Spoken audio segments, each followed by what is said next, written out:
Del Señor es la tierra y su riqueza, el orbe y los que moran en él, pues Él la fundó sobre los mares, Él la asentó sobre las aguas. ¿Quién subirá a la montaña del Señor? ¿Quién pondrá pie en su lugar sagrado? El de puro corazón y manos limpias, que no lleva su ánimo hacia el mal, ni jura a su prójimo con dolo.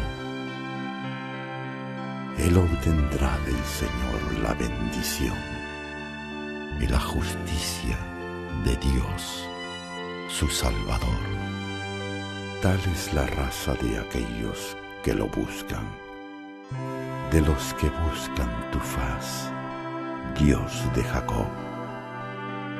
Levanten sus dinteles, oh puertas, levántense, oh puertas eternas, y entrará el Rey de la Gloria.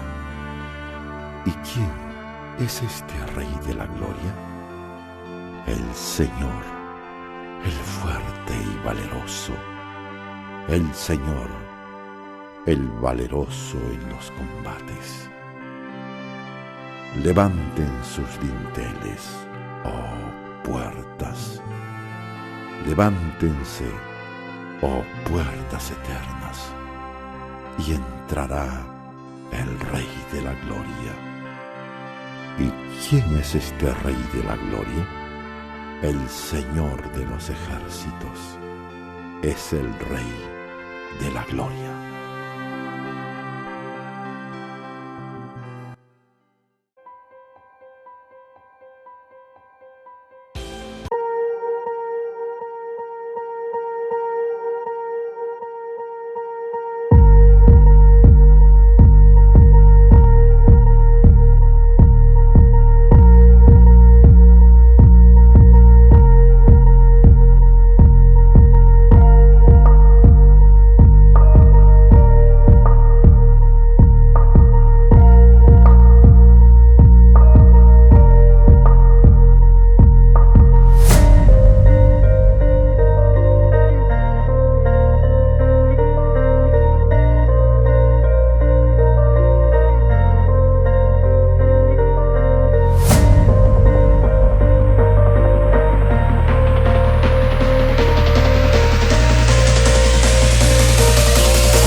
¿Quién es el Rey de Gloria? Me persigue con su amor,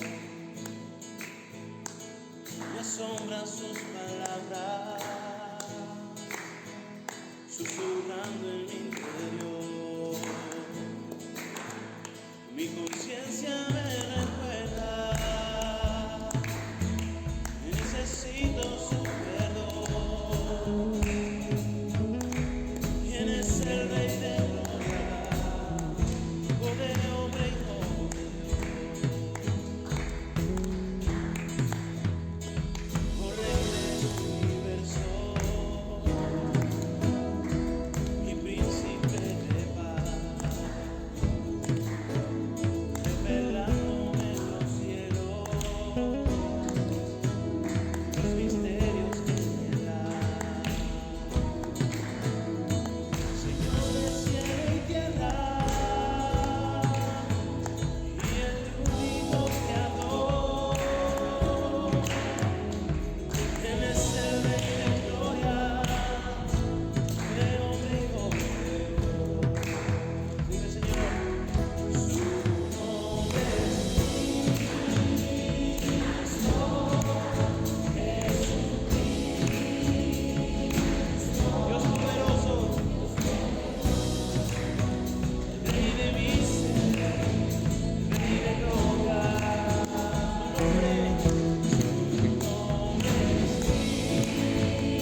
Señor,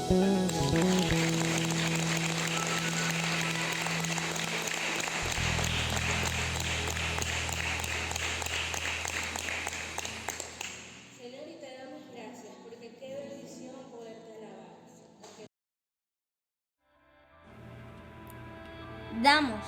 Damos.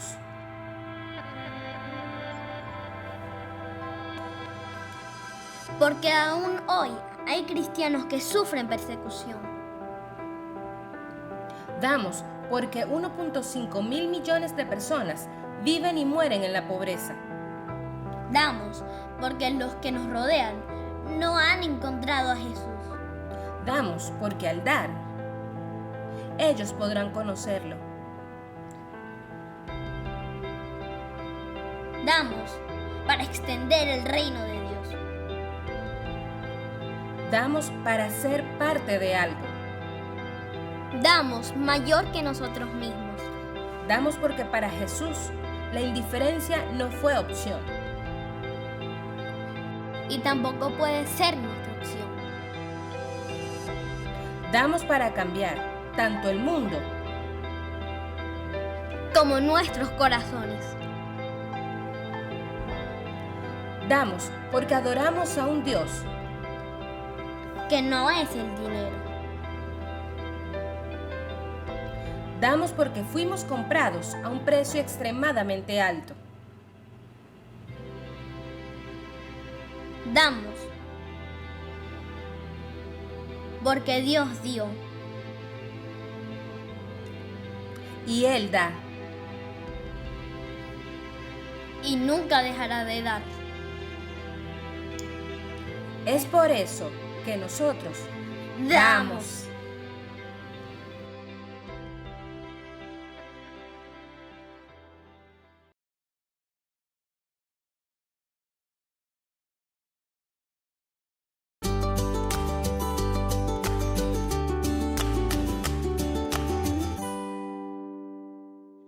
Están en Hechos capítulo 2, del 1 al 13. ¿Listo? ¿Ubicados? Ok, vamos a orar primero para que no. Padre que estás en los cielos, queremos darte gracias por esta mañana. Muestra tu gloria, Señor, tu dirección en todo lo que vamos a hacer. Sobre todo, Señor, trae la verdad a nuestros corazones a través, Señor, de la acción del Espíritu Santo. Bendice al grupo que está aquí hoy, Señor, y ayúdanos a concentrarnos en tu palabra en los próximos minutos. Ponemos esto en tus manos, en el nombre de Jesús. Amén y amén. Bien, yo les comenté hace 2 semanas de que el libro de los Hechos es un libro que es una continuación del Evangelio de Lucas. Yo decía la semana que comenzamos a trabajar el libro de los Hechos, que este libro es una narrativa. Cuando usted lee el Nuevo Testamento tiene 2 formas. Se escribió de 2 maneras.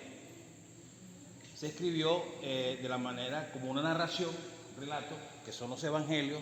Los evangelios es la biografía de Jesús, es una narrativa.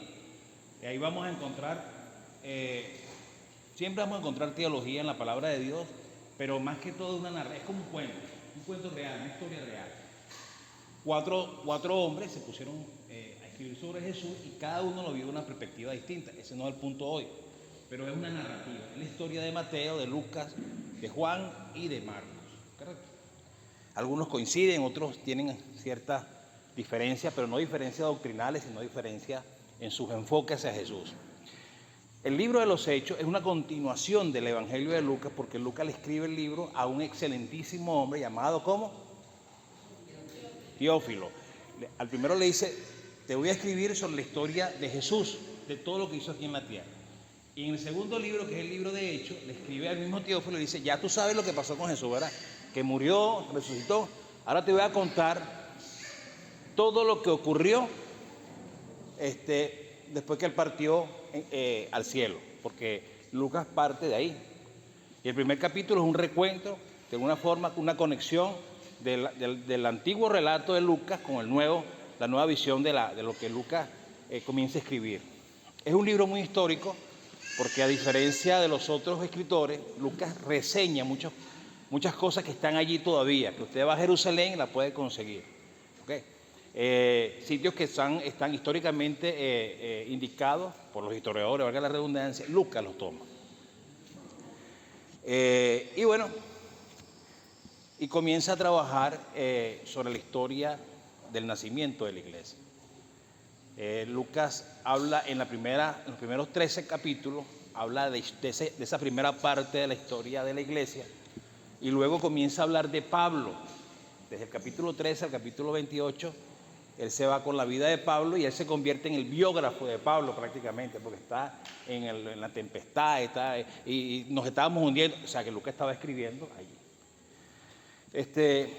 Y narra un caso muy particular, que es el nacimiento de la iglesia.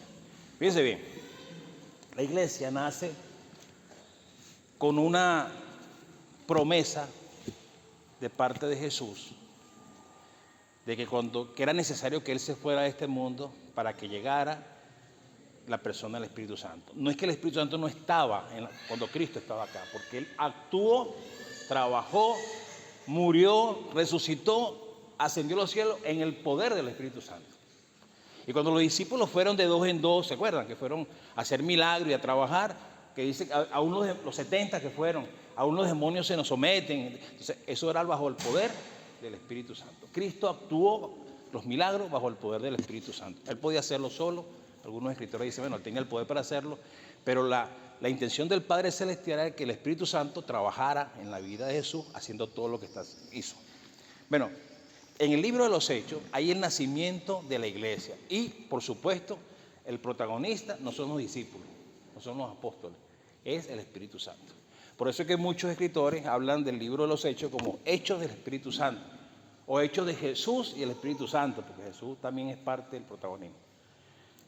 El nacimiento de la iglesia surge bajo el poder del Espíritu Santo. Y para mí los versículos clave, que todo lo demás va a depender de lo que sucedió en esos versículos, está en el capítulo 2 precisamente. El capítulo 2, versículos del 1 al 13. Ahí está realmente la base clave o la base de cómo surge la iglesia, y luego todo lo demás tiene que ver con la iglesia. ¿Me están entendiendo? Todo lo demás es, o sea, por ejemplo, ¿cómo surgió la iglesia de Flor Amarillo?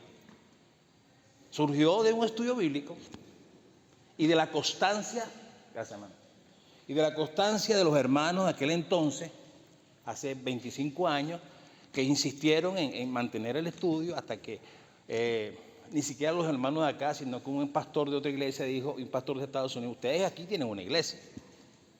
Para nosotros una iglesia era un local, como estábamos en aquella iglesia, la iglesia del Trigal, y bueno, pastor, directiva. No, aquí hay una iglesia. Aquí está la gente, están los creyentes. Falta señalar los líderes y señalaron al mejor. Bien. Entonces, bueno, en aquel entonces, bueno, se conformó la iglesia de Flor Amarillo y es lo que hoy somos la iglesia de Flor Amarillo. Bueno, ¿qué hizo el Espíritu Santo? Quiero que siempre vean la palabra de Dios y de verdad en la forma en que uno no intervenga directamente tanto en la palabra, en la interpretación de la palabra, y que sea la palabra la que explique, es lo mejor.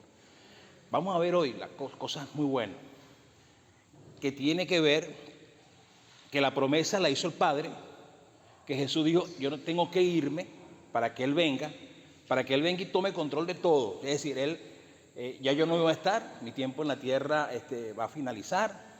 De hecho, que en el capítulo 1 finaliza el ministerio de Jesús, de Hechos, cuando Él asciende a los cielos, ahí termina bueno, Él recuerda todo. Entonces, bueno, en ese momento el ministerio terrenal de Cristo ya cesa. Entonces Él está ahorita, no sin ministerio, sino que está a la diestra del Dios Padre, ¿cierto, no? ¿Y qué hace allá arriba? A ver si alguien intercede, nuestro abogado, etcétera. Ese es el trabajo de Jesús. Y el Espíritu Santo está ahora trabajando en la tierra bajo 2 lineamientos. Número 1, convencer al mundo de pecado. Al que no es creyente, tocarle la vida, decirle, mira, tienes que llegar a conocer, arrepiéntete. Eso lo hace el trabajo que hace Él, no lo podemos hacer nosotros. Usted puede llegar a persuadir a una persona que se arrepienta, pero interiormente usted no sabe si se arrepintió, ¿sí o no? Y el Espíritu Santo nos redarguye a nosotros, nos hace ver la verdad, nos dirige a toda verdad. nos lleva a las cosas claras que Él quiere, nos llena, ¿ok? Entonces, bueno, ese es el trabajo del Espíritu Santo para el cual Dios lo dejó. Entonces vamos a leer los primeros versículos y ahí vamos a centrar un breve estudio para que no nos vayamos sin comida hoy, ¿verdad? Y un traguito de vino y un pedacito de pan. Ok, todo en la Reina Valera, ¿de acuerdo? Cuando llegó el día del Pentecostés, estaban todos unánimes juntos. Una frase imperdible. Siempre lo hemos dicho, estamos unánimes, a veces estamos juntos, pero no estamos unánimes, ¿acuerdas? Unánimes juntos, es una frase de Lucas. Y de repente vino del cielo un estruendo como de un viento recio que soplaba, el cual llenó toda la casa donde estaban sentados. Y se les aparecieron lenguas repartidas como de fuego, asentándose sobre cada uno de ellos. Y fueron todos llenos del Espíritu Santo y comenzaron a hablar en otras lenguas, según el Espíritu les daba que hablasen. Moraban entonces en Jerusalén judíos, varones, piadosos de todas las naciones bajo el cielo. Esa palabra no la pierdan, de todas las naciones bajo el cielo, ¿ok? Y hecho un estruendo, se juntó la multitud y estaban confusos, porque cada uno les oía hablar en su propia lengua, en la lengua materna. Estaban atónitos y maravillados, diciendo, mira, ¿no son estos galileos todos estos que hablan? ¿Cómo pues les oímos hablar cada uno en nuestra lengua en la que hemos nacido? Partos, medos, elamitas, y los que habitamos en Mesopotamia, en Judea, en Capadocia, en el Ponto y en Asia, en Frigia, en Panfilia, en Egipto y en las regiones de África, más allá de Cirene, romanos aquí residentes, tanto judíos como prosélitos, cretenses y árabes, les oímos hablar en nuestras lenguas las maravillas de Dios. Y estaban todos atónitos y perplejos, diciéndose unos a otros, ¿qué quiere decir esto? Mas otros burlándose decían, esto están llenos de mosto. Ok. Ya ustedes saben que ellos, en fiel obediencia a Cristo dijo, esperen en Jerusalén, ¿verdad? No se vayan a otra parte, eso lo hablamos la semana pasada. ¿Qué hicieron ellos? Principio número 1, obedecieron. ¿Se fueron a dónde? A Jerusalén.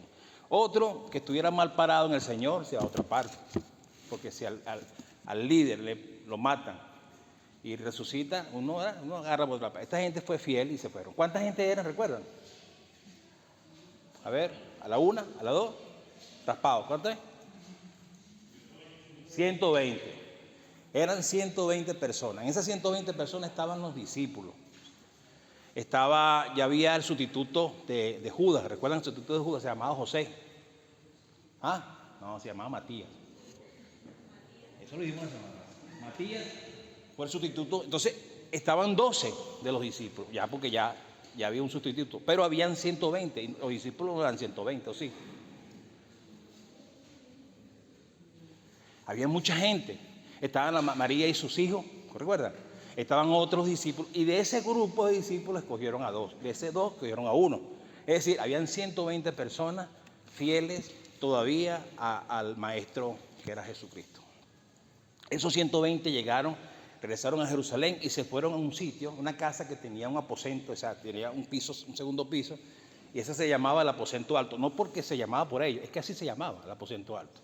Y subieron 120, yo no sé, aquí no hay 120 personas, pero era un sitio grande, ¿verdad? 120 personas para estar, porque yo no era la primera que tenían tiempo ahí, tenían unos días ahí. Y estaban allí, estaban orando, recuerdan que estaban orando, lo vimos la semana pasada, oraban unos por otros, le pedían al Señor dirección, y eso, estaban ahí haciendo lo que Dios quería que hicieran, orar y esperar. Y llegó el día del Pentecostés. Un día, ¿verdad?, muy famoso porque es la segunda fiesta más famosa de las fiestas religiosas de los judíos, que es el día del Pentecostés. La primera fiesta famosa, más conocida, es la fiesta de la Pascua y de los panes sin levadura. Ese fue el momento en que murió Jesús. Y si quieren una ubicación histórica, En los 10 mandamientos, cuando el pueblo de Israel está a punto de salir, le dicen a Moisés da unas instrucciones que mate a un cordero y que la sangre del cordero cubra los dinteles de la puerta para que pase el ángel de la muerte. ¿Okay? Pascua significa pasar sobre de él. Esa era la Pascua. ¿Okay? Y los panes tenían que hacer sin levadura. ¿Por qué? Porque era una simbología de una condición espiritual. Todo lo que tenga levadura, fermenta, etcétera, etcétera. Ok. El día del Pentecostés, la segunda, era la fiesta más famosa después de la Pascua. Y se hacía 50 días después, por eso se llama Penta, que significa 50, Pentecostés. ¿Ok? Una fiesta muy famosa porque tenía dos cosas importantes.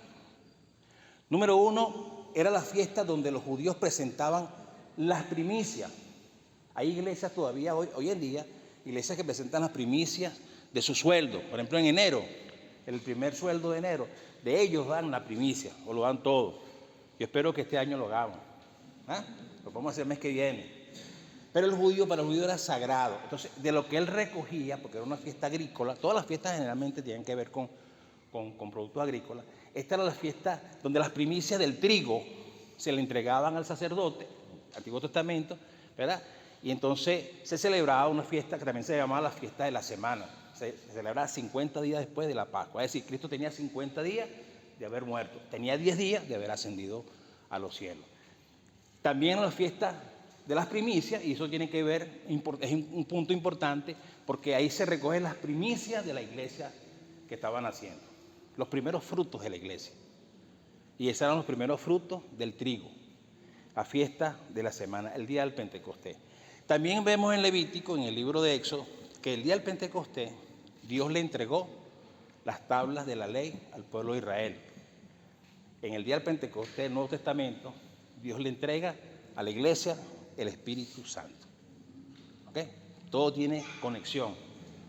O sea, no hay cosa aislada en la Biblia. El Antiguo Testamento está conectado con la vida de Jesús. O sea, no podemos perder toda la ceremonia del Antiguo Testamento, tiene que ver con Jesucristo. Ok, vamos a leer entonces. Entonces el día del Pentecostés comenzamos. Llegó el día del Pentecostés. ¿Qué día era entonces? ¿El día de qué? Era el día de la fiesta. En Jerusalén había una fiesta enorme, una fiesta maravillosa, religiosa, por supuesto.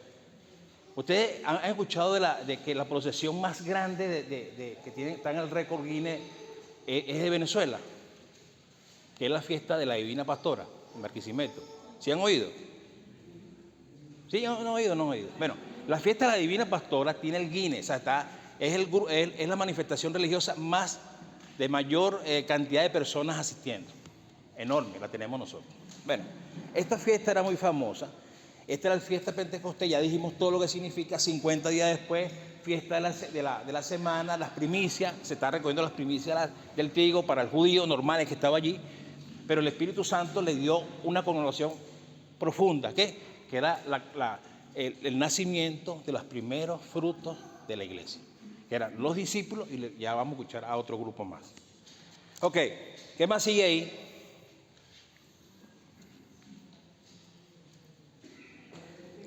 ¿Cómo estaban ellos? Unánimes juntos. No le pierdan de vista esa palabra de Lucas, unánimes juntos, porque eso significa dos cosas.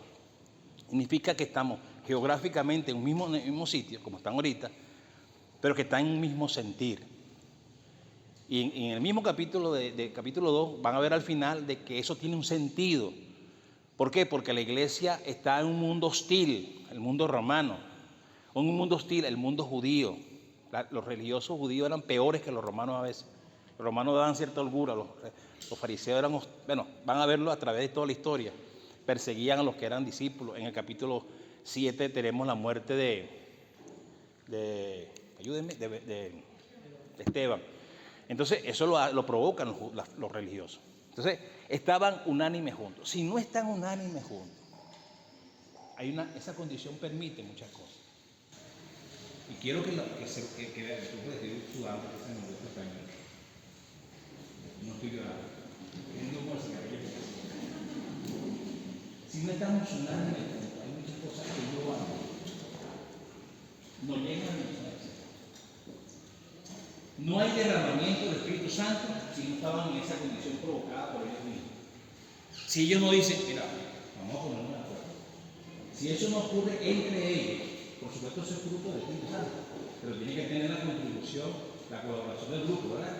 Estaban juntos, pero estaban unánimes. Unánime significa en un mismo sentido. En un mismo sentido.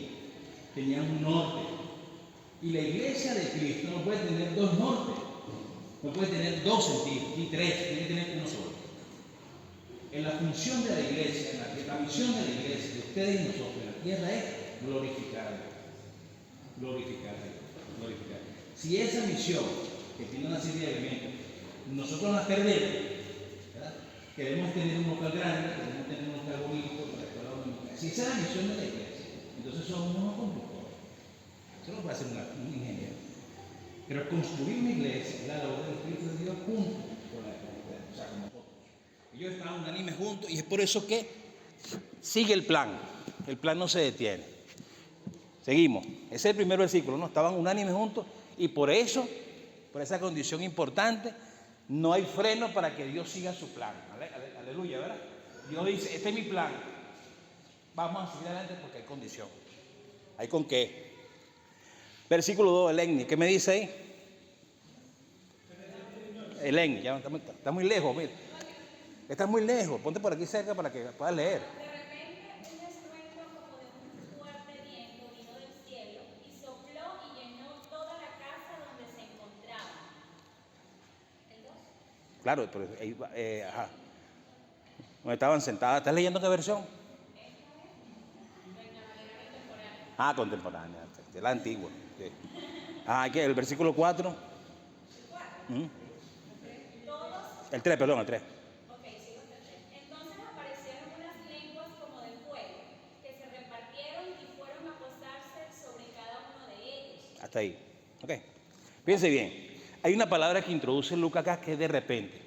Es decir, no de pronto, no lo esperaban. Ellos estaban allí, estaban haciendo lo que tenían que hacer. No estaban haciendo nada extraordinario, sino lo que ellos sabían hacer. Escogieron un discípulo más, estaban orando, ¿qué estaban pidiendo ellos? De que Dios les diera la fuerza para enfrentar lo que venía, lo que ya sabía que iban a venir. Pedro estaba clarito como líder porque Pedro comenzó a citar el Antiguo Testamento, esto va, ¿verdad? Citó a David, citó a Joel, etc.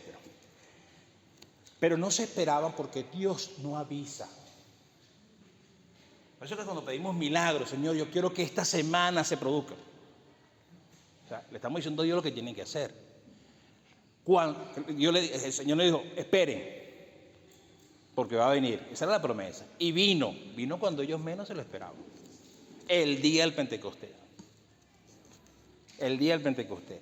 Dice, de repente, de pronto, una cosa inesperada. ¿Qué pasó? Vino un estruendo como de viento recio que soplaba, el cual llenó toda la casa donde estaba sentada. Es decir, de pronto vino del cielo un estruendo, un viento fuerte. Si ustedes ven la participación del Espíritu Santo en la antigüedad, van a verlo como en dos formas: viento y fuego. ¿Se acuerdan Elías cuando iba al monte Oreb, que estaba desanimado, que se quería morir? Y vino, Dios le dijo, sal Elías. ¿Recuerdan ese etapa? Sal Elías. Y vino una cuestión fuego de todo. ¿Y dónde estaba Dios? En un silbo, un viento suave y apacible.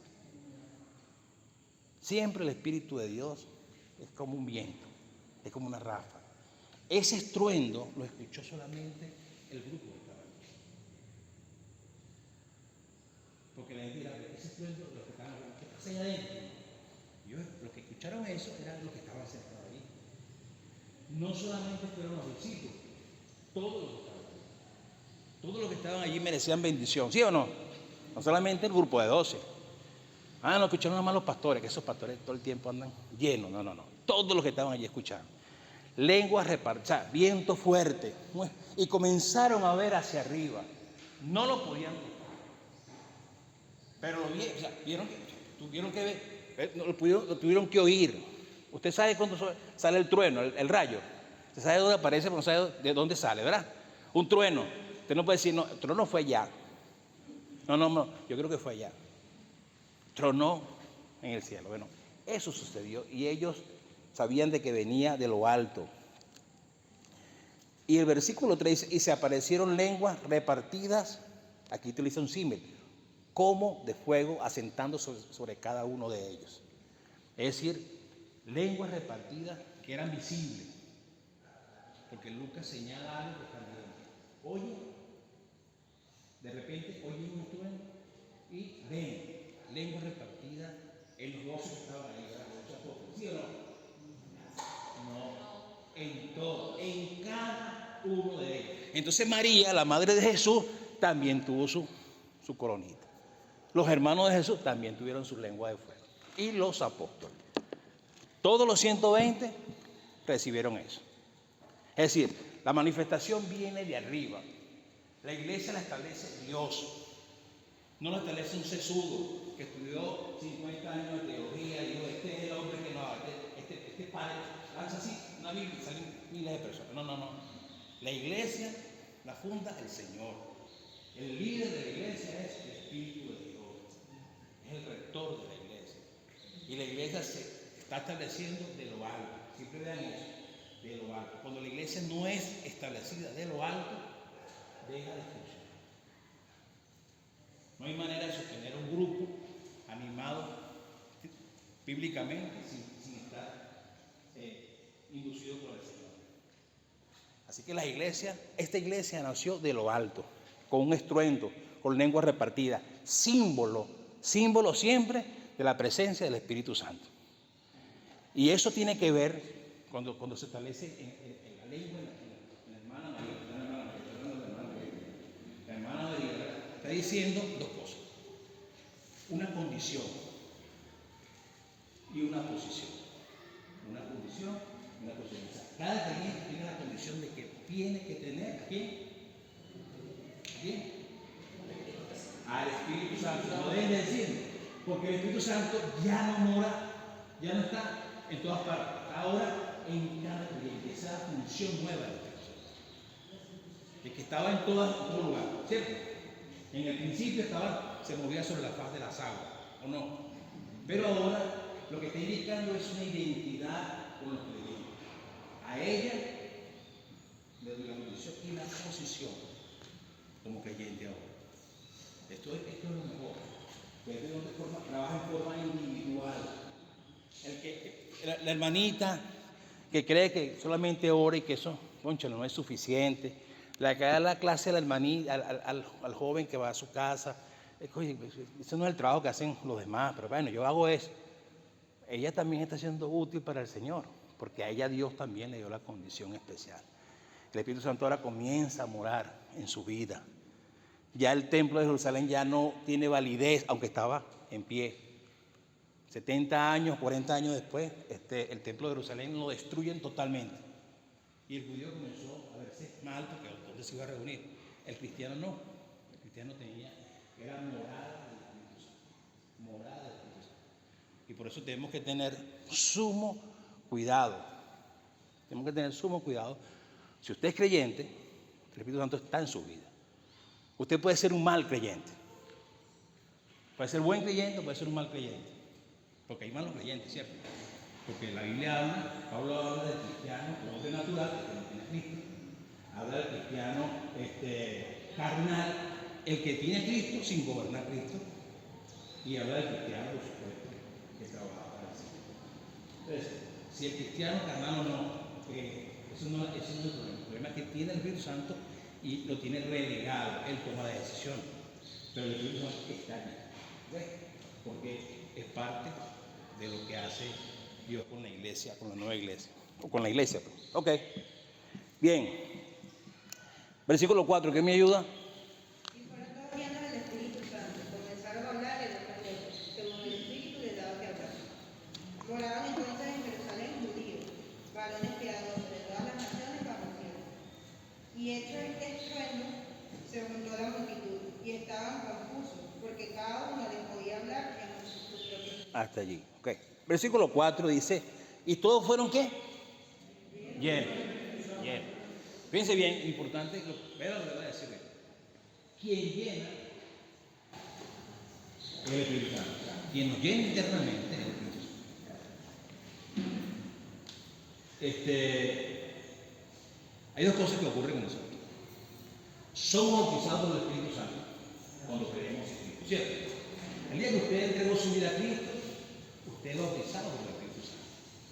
Lo que ocurre en la simbología en el agua es lo que ya ocurre en su vida. Cristo hizo eso para que se cumpliera toda justicia. Morimos para el mundo, vivimos para Cristo. El viejo hombre muere, ¿verdad? Y se somete al nuevo hombre, a la soberanía de Dios. Ese es el bautismo, eso es una condición. Una condición sine qua non. O sea, usted puede ser, al menos que usted sea blasfemo y obviamente su fruto dirá, no, aquí no hay nada. Este hombre grosero, esta mujer insulta, no quiere nada con eso. No, ese es cristiano, ¿verdad? El cristiano se conoce, porque el Espíritu Santo da evidencia en nuestra propia vida que somos hijos de Dios. El Espíritu Santo en su vida dice, tú eres hija de Dios. Oye, pero yo no lo digo, pero eres hija de Dios, tienes que comentarle la Biblia. No sé, es floja, pero la flojera no significa que no seas hija de Dios. No te lees nada, tienes que orar. Entonces, en el cristiano ocurren dos cosas. Número uno, una condición por ser bautizado. Y número dos, es un acto continuo, llenura. Es decir, llenura. ¿Qué pasa cuando ustedes llenan el tanque? A ver, enseñen. Tu tanque está full de tu gas, tienes gas en la tampona. Usa. ¿Qué pasa al final? De vacía. ¿Qué hay que hacer? Llenar. Pero el Espíritu Santo nos llena permanentemente. Y cuando usted lea en el libro los hechos concretos, van a ver que los apóstoles fueron llenos del Espíritu Santo. Fueron llenos del Espíritu Santo. Significa que la llenura no es una sola vez. Que usted puede estar permanentemente llenándose. Entonces, pidiendo al Señor que lo llene. Lléname el Espíritu. Que es la plenitud completa. Que usted se sienta que está trabajando. El que camina en el Espíritu está lleno del Espíritu. Los apóstoles fueron bautizados, condición número uno. Y los apóstoles fueron llenos del Espíritu Santo. ¿Ok? Lo que se llena es porque está a medio tanque y está vacío. ¿Ok? Como los tanques de las camionetas que se quedan sin gasolina. Ok. Hasta ahí, versículos clave. Todo eso que está ahí, hermano, es clave. Lo que ustedes acaban de escuchar es fundamental. Hasta el versículo 4. El día fue el día proclamado para Dios, que era el día de las primeras cosechas de trigo, de las primicias. Se le entregó la tabla de la ley al pueblo judío en la antigüedad, se le entrega el Espíritu Santo, las primicias de la iglesia, los primeros 120 son, el Espíritu Santo prometió, vino de manera sobrenatural, todo lo que Dios hace sobrenatural. Por eso cuando uno dice, es que Dios es tan bueno, no, Dios no es tan bueno, Dios es bueno, no puede ser más de lo que es que Dios es tan maravilloso, no, Dios es maravilloso. Dios no es más, es que está omnipotente, no, Él es omnipotente. Entonces, tenemos que tener claro que esos capítulos son importantes, esos 3 versículos son importantes. El día de Pentecostés, estaban juntos, unánimes, de pronto, el estruendo del cielo, la ráfaga de viento, las lenguas como lenguas repartidas por aquel símil, porque eso uno dice, es la lengua repartida, pero ahí utiliza un símil, una comparación. Pero lo que sea, lo vieron, lenguas repartidas, y todos fueron llenos. ¿Para qué? Y aquí viene la estrategia de Dios, porque el para qué es importante, porque si es solamente para estar en la iglesia, domingo tras domingo, Dios hace todo eso, me parecía que es mucha fiesta, ¿verdad? Para poco resultado. Bueno, los versículos que están abajo nos dan la estrategia que Dios diseñó también de paso. ¿Sabe que Dios hizo todo, hermano? Usted lo único que tiene que seguir, la agenda, seguir el patrón. Leía a mi hermana Joelí y decía, moraban entonces, ¿por qué moraban? Y las otras versiones dicen que eran peregrinos. Moraban gente que estaba de todas las naciones bajo el cielo. Esto es importante. En Jerusalén, en la fiesta, iba gente de todas partes. Más adelante dice que iba gente de dónde, de Bitinia, Capadocia, el Ponto, Mesopotamia. También lejos, era lejos para ellos. Residentes de Roma, o sea, que venían de Roma. Se dice que los judíos llegaron a Roma 2 siglos antes de que Jesús naciera. Porque hay que ver cuando se establece el Imperio Romano, que es muy importante, el Imperio Romano se establece mucho antes de Jesús llegar. Jesús nació bajo el poder del Imperio Romano y muere bajo el poder del Imperio Romano. Entonces, los judíos estaban repartidos en todas partes, porque si hay alguien que se riega en el mundo, son los judíos. Están metidos en todas partes. Hay judíos rusos, judíos venezolanos. Por ejemplo, el dueño de todos los Sambil es judío. Que creo que murió. Entonces, están en todas partes. Estos judíos están regados. Pero como la fiesta de los judíos era sagrada e importante, entonces ellos iban a la fiesta, de donde llegara la fiesta, ellos iban 2 semanas antes, y llegaban a Jerusalén a la Pascua, y llegaban a la fiesta, estaban más o menos cerca, a la fiesta del Pentecostés. Entonces había muchas personas deambulando en Jerusalén, caminando en Jerusalén. Y cerca de la casa de los hermanos comenzó un estruendo. Pero el estruendo que yo estaba escuchando eran los hermanos hablando las maravillas de Dios, como dice eso, hablando en lengua. ¿De qué cosa estaban hablando? Las maravillas de Dios. Y se entendía que eran las maravillas de Dios.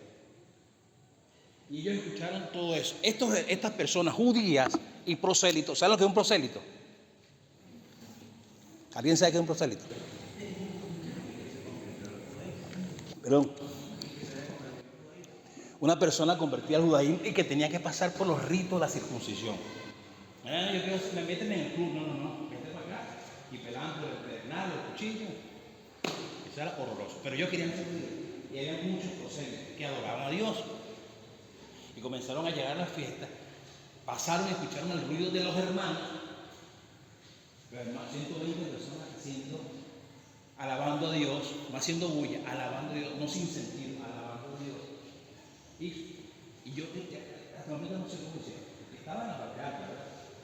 Y cómo se dieron cuenta y subieron y comenzaron a ver que cada uno de ellos, eso es lo que sigue, hablaba las maravillas de Dios en el idioma de ellos, en el idioma materno. Porque usted puede ser judío nacido en Rusia, puede ser judío nacido en Alemania, y todos ellos ahí, ¿verdad? Dicen, pero ¿cómo esto siendo galileo?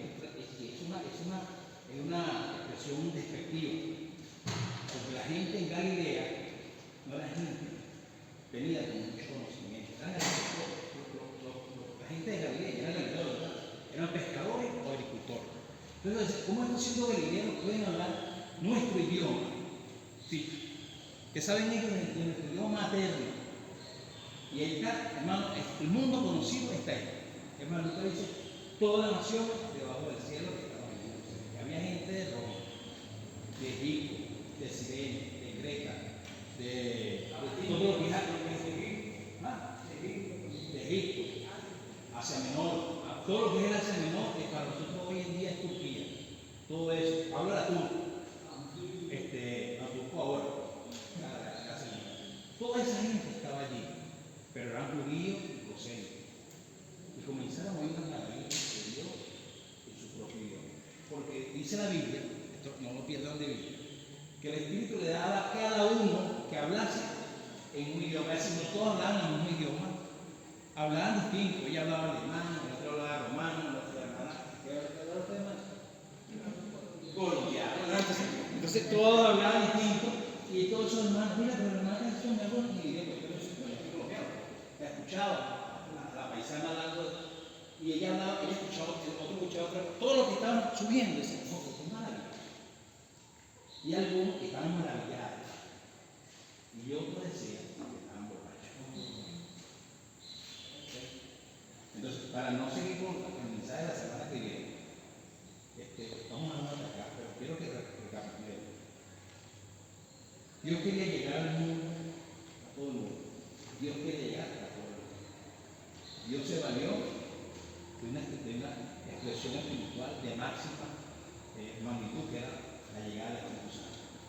Dios utilizó gente, como dice la Biblia, del mundo, gente sin experiencia, gente poco profesional, gente campesina, pescadores. Utilizó lo que dice Pablo, lo peor, para demostrarle a lo mejor de que Él va para hacer las cosas, de que esas personas estaban en un solo corazón. Si no, no pasa eso, ¿no? Y de que cuando llegó Él, el Espíritu Santo llegó haciendo caída y salida, mensajes del cielo, señales individuales, Él vino a llenar al creyente, Él vino, y al creyente tiene una condición de ser bautizado por Él. No, eso no se repite, eso que pasó en Pentecostés no se repite. Lengua repartida, te a una iglesia, dice, mira, nacimos con lengua repartida, pero será lengua repartida verbal, de los que tienen texto en su boca. Pero después eso no se repite, porque es una experiencia única y repetida. ¿Okay? Y dice la palabra que lleno del Espíritu Santo comenzaron a hablar de él y a comunicarle las maravillas de Dios, punto importante, a la gente que no conocía de ese Dios que Dios tenía. Conocían de un Dios religioso. Miren, los que van a las procesiones, los que van a la iglesia, llámese la iglesia, son gente que buscan a Dios, pero equivocadamente. Esta cantidad de personas que estaban en Jerusalén iban por las fiestas, pero amaban a Dios. Y Dios les está diciendo ahora a ese grupo, quiero que me ames como yo quiero que me ames, de otra manera, a través de Jesús, guiado por mi Espíritu. Cerramos, ¿no? Ya perdimos hoy.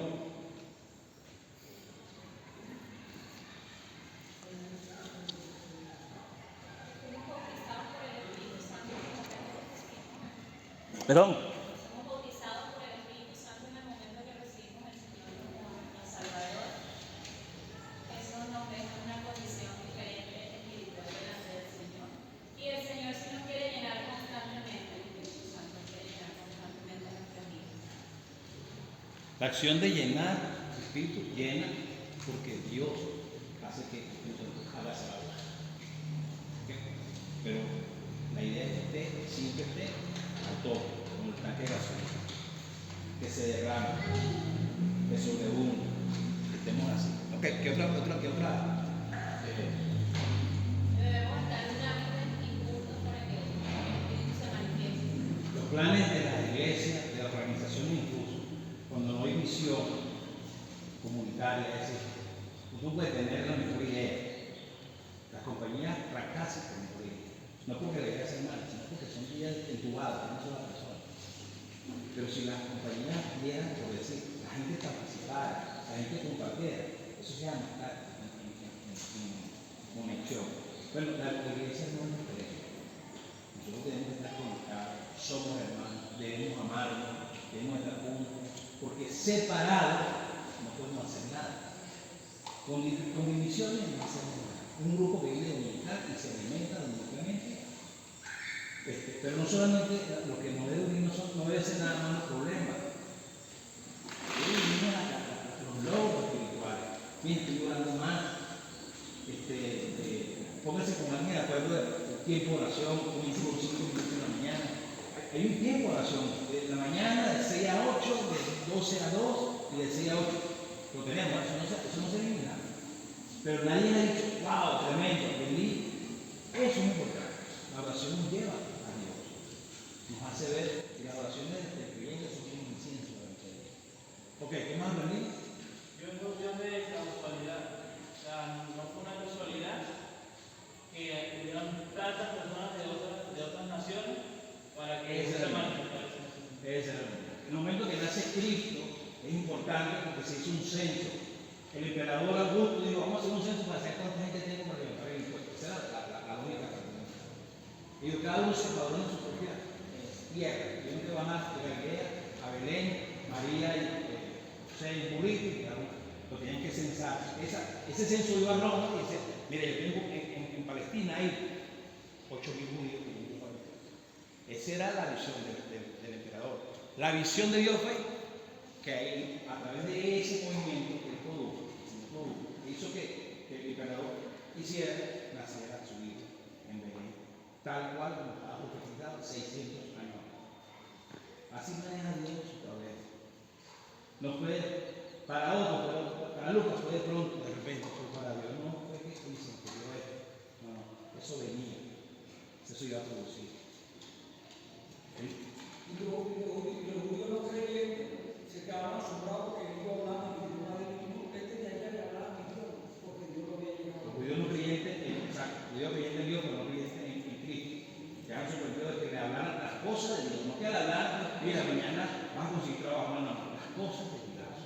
Tenía que ver con las cosas de Dios. Por eso es que el hablar en lengua en Pentecostés es muy distinto cuando habla del hablar en lengua en Corintios, capítulo 14, que habla de lenguas angelicales. Aquí no está hablando sino lenguas conocidas. Y se produce una vez más, pero generalmente la lengua conocida es una lengua que la gente entendía. La lengua angélica la entiende solamente quien lo hace, ¿verdad? Y quien puede interpretar. Pero eso es harina de coca. ¿Alguien más? Obediencia. ¿Estaban allí por qué? Por obediencia para la promesa. Esperen. 50 días, una semana, 50 días. Se queda la gente juntos, comiendo en la misma casa, yendo al mismo baño. Pero ellos tuvieron paciencia. Y eso es fruto también. Hermano, miren, terminamos con esto. Dios no actúa al azar. Todo obedece a un plan que Él mismo orquestó desde antes de la fundación del mundo. Lo dice el apóstol Pablo. Fuimos escogidos antes de la fundación del mundo. No, bueno, hoy no. Yo pasé mi llamada y cosas. No. Eso está previsto en un tiempo. La iglesia nace en el momento que Dios dice van a hacer. Y no hubo desesperación, hubo espera. Y hay cosas que tenemos que saber esperar. Lo más importante es que somos una iglesia que nada y nadie a través de los años, de los siglos, ha podido construir. Y las puertas del Padre no prevalecerán contra la iglesia. Gloria a Dios. Nadie. Nos pueden sacar acá, nos pueden quitar de acá. La iglesia sigue caminando. Porque la iglesia está donde está el Espíritu Santo. Donde está el Espíritu Santo en nuestra vida, nos vamos conectando y ahí estamos. Así se ha dado todo. Pero no hubo luz, pero hubo la luz del cielo, ¿verdad? No, pero no hay verdad. Gracias a Dios.